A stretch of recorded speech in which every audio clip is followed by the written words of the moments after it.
mínimas son más altas que las de ayer, a pesar de que la ola de frío aún se hace notar con intensidad.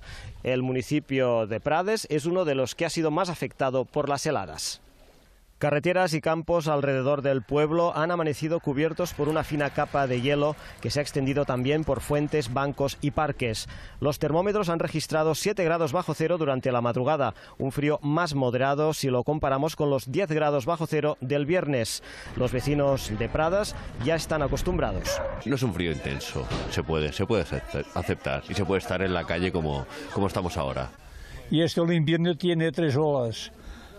Ahora viene la semana de los barbudos, que la llaman San Sebastián y San Antonio. A pesar de todo, y dado que se trata de un frío seco, no ha hecho falta activar a la brigada municipal. Como no ha llovido ni ha nevado, pues las calles están secas. Muchas zonas de las comarcas del Priorato, la Terra Alta o el Campo de Tarragona no pasarán de los 6 grados en todo el día. Para combatir el frío, algunos se ponen al sol, otros prefieren el contacto humano.